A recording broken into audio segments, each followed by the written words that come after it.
ನಮ್ಮ ಮನೆಗೆ ಎನ್ಐಎ ಅಧಿಕಾರಿಗಳ ತಂಡ ಭೇಟಿ ನೀಡಲಿದೆ ಎಂದು ಕಾಶ್ಮೀರದಲ್ಲಿ ಉಗ್ರರ ಗುಂಡಿಗೆ ಬಲಿಯಾದ ಮಂಜುನಾಥ್ ಅವರ ಪತ್ನಿ ಪಲ್ಲವಿ ತಿಳಿಸಿದ್ದಾರೆ. ಸುದ್ದಿಗಾರರೊಂದಿಗೆ ಮಾತನಾಡಿದ ಅವರು, ಇಬ್ಬರು ಪೊಲೀಸ್ ಬಂದು ನಮಗೆ ತಿಳಿಸಿದ್ದಾರೆ, ನಮ್ಮ ಮನೆಗೆ ಬರ್ತೀವಿ ಎಂದು ತಿಳಿಸಿದ್ದಾರೆ. ಆದರೆ ಎಷ್ಟೊತ್ತಿಗೆ ಬರ್ತಾರೆ ಅಂತ ತಿಳಿದಿಲ್ಲ ಎಂದರು. ಇನ್ನು ನಾವೊಂದು ಪಹಲ್ಗಾಮ್ಗೆ ಹೋದಾಗ ಮಧ್ಯಾಹ್ನ 12:30 ಆಗಿತ್ತು. ಘಟನೆ ನಡೆದ ವ್ಯಾಲಿ ಸ್ಥಳಕ್ಕೆ ಮಧ್ಯಾಹ್ನ 1:15 ತಲುಪಿದ್ದೆವು. ನಾವು ಅಲ್ಲಿ ಕುದುರೆಯಿಂದ ಇಳಿದ ಕೂಡಲೇ ಫೈರಿಂಗ್ ನಡೆಯಿತು. ಸುಮಾರು 2 ಗಂಟೆ ಸಮಯದಲ್ಲಿ ಫೈರಿಂಗ್ ನಡೆಯಿತು. ಆಗ ಅಲ್ಲಿ ಲೆಫ್ಟಿನೆಂಟ್ ಅವರಿಗೆ ಸ್ವಲ್ಪ ಉಸಿರಿತ್ತು. ನನ್ನ ಪತಿಗೂ ಹಾಗೂ ಲೆಫ್ಟಿನೆಂಟ್ಗೆ ಕುತ್ತಿಗೆ ಭಾಗದಲ್ಲಿ ಫೈರ್ ಆಗಿತ್ತು ಎಂದರು. ಇನ್ನು ಧರ್ಮ ಕೇಳಿ ಹಿಂದೂ ಮುಸ್ಲಿಮರಿಗೆ ಬೇರ್ಪಡಿಸಿ ಶೂಟ್ ಮಾಡಿದ್ದು ಹೌದು, ಆದರೆ ಅದನ್ನು ನಾನು ನೋಡಿದ ಹಾಗೆ ಮಾಡಿಲ್ಲ. ಅದನ್ನು ನನಗೆ ಹೋಟೆಲ್ನಲ್ಲಿ ಬೇರೆಯವರು ಹೇಳಿದ್ದಾರೆ. ಧರ್ಮ ಕೇಳಿ ಶೂಟ್ ಮಾಡಿದ್ದು ನಿಜ. ನನ್ನ ಪತಿ ಹಾಗೂ ಲೆಫ್ಟಿನೆಂಟ್ ಮೇಲೆ ಒಮ್ಮೆಲೆ ಫೈರ್ ಮಾಡಿದ್ದಾರೆ ಅಂತ ತಿಳಿಸಿದರು. ಪೊಲೀಸ್ ಕಾನ್ಸ್ಟೇಬಲ್ಸ್ ಇಬ್ಬರು ಬಂದು ತಂಡ ಅಂತ ಹೇಳಿದರು. ಇನ್ನೂ ಬಂದಿಲ್ಲ. ಯಾವಾಗ ಬರ್ತಾರೆ? ಏನು 1 or 2 ಅವರ್ಸಲ್ಲಿ ಬರ್ಬೋದು, ತಿಳಿಸ್ತೀವಿ ಅಂತ ಹೇಳಿದ್ದಾರೆ. ಫೋನ್ ಮಾಡಿದ್ರು ನಿಮ್ಗೆ ಯಾರಾದರೂ? ಫೋನ್ ಏನೋ ಬಂದಿತ್ತು? ಇಲ್ಲ, ಹೀಗೆ ಇವ್ರು ಪೊಲೀಸ್ ಕಾನ್ಸ್ಟೇಬಲ್ಸೇ ಇಬ್ಬರು ಬಂದು ಬರ್ತಾರೆ, ಮನೇಲಿ ಇರ್ತಿರಲ್ಲ ಅಂತ ಹೇಳಿದ್ರು. ಮೇಡಮ್, 2 ಕ್ಲಾರಿಫಿಕೇಶನು. ಅವತ್ತಿನ ದಿನ ಪಹಲ್ಗಾಮಿಗೆ ಹೋಗಿದ್ರು, ಯಾವ ಸಮಯಕ್ಕೆ ಹೋಗಿದ್ರಿ? ಎಂಟ್ರ್ ಆದಾಗಿದೆ ಎಷ್ಟೊತ್ತಿಗೆ ಅಂತ ಅಲ್ಲಿ?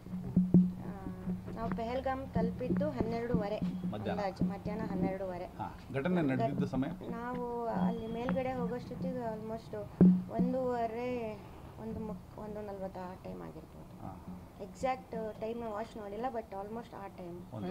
ಅಲ್ಲಿ ಎಷ್ಟೊತ್ತು ತನಕ ರೀಚ್ ಆಗಿದ್ರಿ ನೀವು ಅಲ್ಲಿ? ಅದೇ ಮೇಲ್ಗಡೆ ಇದು ಬೇಸರದಲ್ಲಿ ತಲುಪೋಷ್ಟೊತ್ತಿಗೆ 1:15 ಇರ್ಬೋದು. ಎಷ್ಟೊತ್ತಿದ್ರಿ ಮೇಡಮ್ ಅಲ್ಲಿ ಆ ಜಾಗದಲ್ಲಿ? ಎಷ್ಟು ಟೈಮ್ ಸ್ಪೆಂಡ್ ಮಾಡಿದ್ರಿ ಅಲ್ಲಿ? ಹೋಗು ಜಸ್ಟ್ ಇಳಿದು ಕುದುರೆಯಿಂದ ಇಳಿದು 5 ನಿಮಿಷಕ್ಕೆ ಇದು ಆಗಿರೋದು ದಾಳಿ. Almost ನಾವಲ್ಲೊಂದು 1 hour ಅಲ್ಲಿದ್ವಿ. ಮೇಲ್ಗಡೆನೆ ನಮಗೆ ಅದೇ ಏನು ಹೆಲ್ಪ್ ಸಿಗಲಿಲ್ಲ ಅಂತ ಹೇಳಿದ್ನಲ್ಲ, ಆಲ್ಮೋಸ್ಟ್ 1 ಅವರ್. ನೀವು ಹೋಗಿ 5 ನಿಮಿಷಕ್ಕೆ ಆಗಿತ್ತು. ಮೇಡಮ್, ಅವರು ಏರ್ಫೋರ್ಸ್ ಅವರೊಬ್ಬರು ಜೀವ ಇತ್ತು ಅಂತ ಹೇಳ್ತಾರೆ. ಅಂದರೆ ಇನ್ನೊಂದು ಲೆಫ್ಟಿನೆಂಟ್.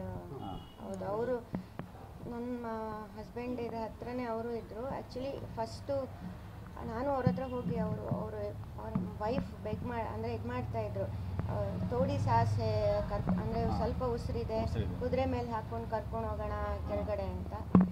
ಬಟ್ ಅಲ್ಲಿರೋ ಪರಿಸ್ಥಿತಿ ಅದು ಇಂಪಾಸಿಬಲ್. ಅದು ನಾವು ಅದನ್ನ ಕರ್ಕೊಂಡು ಬರಲಿಕ್ಕೂ. ಬಟ್ ಅವ್ರ ಹತ್ರ ಹೋದಾಗ ಸ್ವಲ್ಪ ಉಸಿರಿದ್ದಿದ್ದು ಹೌದು, ಬಟ್ ಆಫ್ಟರ್ ಒಂದು 5 ಮಿನಿಟ್ಸು ಉಸಿರು ನಿಲ್ತು. ಬಟ್ ಅವ್ರು ಅದನ್ನು ಚಿಕ್ಕ ಹುಡುಗಿ ಬೇರೆ, ಅವ್ರ ಪಾಪ ಅವ್ರಿಗೆ ಅದನ್ನು ಅಕ್ಸೆಪ್ಟ್ ಮಾಡ್ಕೊಳ್ಳೋಕ್ಕೆ ಅದರಲ್ಲಿ ಇರಲಿಲ್ಲ.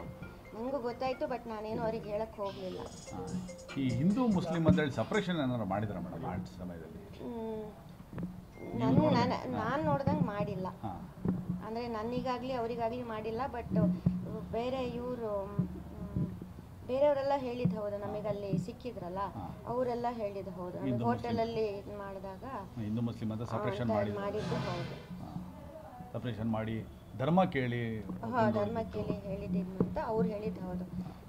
ನಮ್ಮ ಹಸ್ಬೆಂಡಿಗೆಲ್ಲ ದೂರದಿಂದನೇ ಫೈರ್ ಮಾಡಿದ್ದು. ರ್ಯಾಂಡಮ್ ಅಲ್ಲ ಅನ್ಸುತ್ತೆ, ಯಾಕಂದರೆ ಡೈರೆಕ್ಟ್ ಕುತ್ತಿಗೆಗೆ ಅವರಿಗೂ ಲೆಫ್ಟಿನೆಂಟ್ ಕರ್ನಲ್ ಅವರಿಗೂ ಕುತ್ತಿಗೆಗೆ ಬಿದ್ದಿದೆ, ಅವ್ರಿಗೆ ಕುತ್ತಿಗೆ ಬಂದರೆ ರ್ಯಾಂಡಮ್ ಫೈರಿಂಗ್ ಅಲ್ಲ, ಗುರಿನೇ ಇಟ್ಟಿರ್ತಾರೆ. ನಮ್ಮ ಹತ್ರ ಯಾರು ಮಾತಾಡಿಲ್ಲ. ನಿಮ್ಮ ಹತ್ರ ಯಾರು ಮಾತಾಡಿಲ್ಲ? ನಮ್ಮ ಹತ್ರ ಯಾರು ಮಾತಾಡಿಲ್ಲ. ನಿಮ್ಮ ಮಗ ಕುತ್ತೆ ಅಂತ ಹೇಳಿದ್ದು ಹೌದಾ ನಿಜನ ಆ ಲೈನ್? ಹೌದು ಸರ್. ಇನ್ನು ಅದನ್ನೇನು ವಿಡಿಯೋ ಕವರೇಜ್ ಮಾಡಬೇಕಿತ್ತೆ ನನಗೆ ಗೊತ್ತಿಲ್ಲ. ನನಗೆ ಕ್ವಶನ್ ಸಾಕು ಸರ್ ಪ್ಲೀಸ್. ಈಗಾಗಲೇ ತುಂಬ ನೆಗೆಟಿವ್ ಕಮೆಂಟ್ಸ್ ನನ್ನ ಮೇಲೆ ಬರ್ತಿದೆ. ಬರಬಾರ್ದು ಅಂತಾನೆ ನಿಮಗೆ ಕ್ಲಾರಿಫಿಕೇಶನ್. ಅಲ್ಲ, ಅದು ಬಂದರೂ ಬರ್ದಿದ್ರು ನಾನೇನು ಮಾಡ್ಲಿಕ್ಕೆ ಆಗಲ್ಲ. ಈಗ